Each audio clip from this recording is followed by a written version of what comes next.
Now, to complement government efforts in saving up to 1 million lives with twin objectives of improving healthcare delivery and achieving the Millennium Development Goals, the MDGs, the Private Sector Health Alliance of Nigeria, PHN, has unveiled the $1 million Health Innovation Challenge. Well, CNBC Africa's Aigboje Aig-Imoukhuede spoke to Muntaqa Umar Sadiq, the Chief Executive Officer of Private Sector Alliance of Nigeria.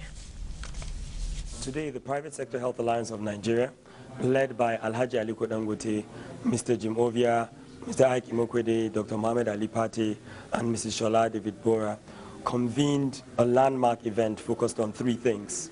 The first was around launching and showcasing a Nigeria Health Innovation virtual portal. Second is convening the first ever health innovation community of practice for the health sector in Nigeria. And the third is launching a health innovation challenge to save 1 million lives of women and children in Nigeria. We are touched by the genuine commitment of private sector leaders in Nigeria to mobilize resources, capabilities, and expertise to advance health outcomes through innovation and partnerships. And we believe that today marks a first step towards leapfrogging and enabling Nigeria meet its health goals. What is the Health Innovation Challenge to save 1 million lives?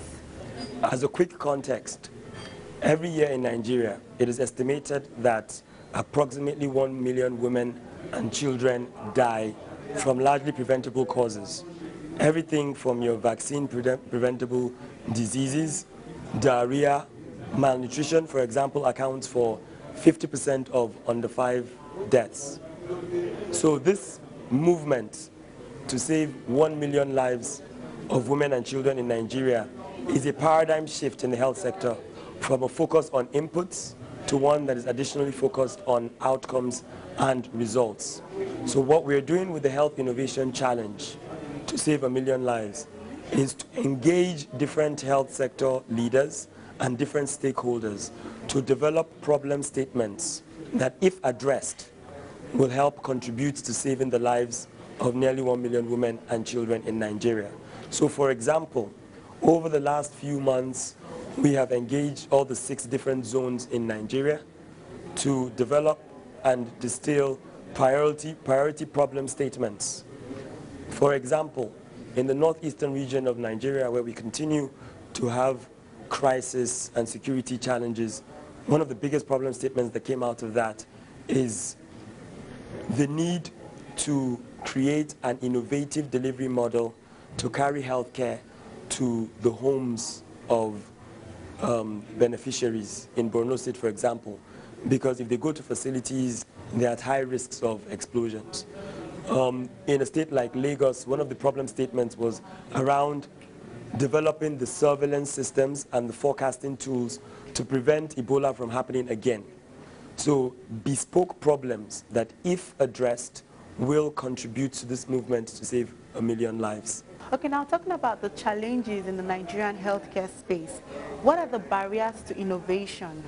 Sure, I think that it is important to start with the following. That if you look at many of other African countries, Ethiopia, Malawi, countries that have been able to meet their health MDG targets, they've been able to do that by spurring thousands of innovations, whether it is process innovations or product innovations or technology innovations or market innovations. Most of these countries have a convergence platform that help to identify, nurture, shape, scale up, and invest in promising innovations. In Nigeria, we do not have that. In Nigeria, we continue to have constraints that impede our innovators from achieving scale and from having sustainable impact. The following constraints are the biggest ones. The first is the fact that most of our innovators do not have a support system or capability foundation to do better. The second is that there isn't visibility for our promising health innovations. The third is that our innovations lack a convergence platform to link them with money, with the capital required to achieve scale. In addition, there is a dearth of data, because in innovation you need to translate advances in innovation to evidence-based knowledge products. And lastly, there isn't the coordination needed to develop community of practices that would help spur the kinds of innovations that would enable us save the lives of 1 million women and children in Nigeria. Still on the challenges in Nigeria's healthcare sector, do you think we can ever attain effective universal healthcare coverage in this country? I would like us to take a step back. When we say universal health coverage, typically we mean three things. The first is, how do we increase the fiscal space to mobilize resources so that our vulnerable and poor women and children can be covered by health insurance? That's one. Second is that how can we undertake the sort of risk-pooling mechanisms to ensure that universal health insurance coverage is achieved? The third is, how can you ensure that the two aforementioned things plays a role in strategically purchasing care in a manner that good quality health care is received by our vulnerable women and children in Nigeria? I believe that the private sector can play an important role in those three areas: in mobilizing resources, in leveraging its capabilities and analytics to provide the right platforms for risk pooling. Thirdly, in developing the technology platforms and payment systems to collect money so that people can afford to seek care. And finally, private sector tools and expertise can be used to develop a quality improvement and clinical governance framework for the country. I think that in Nigeria today, there are more Nigerians that seek care in the private sector.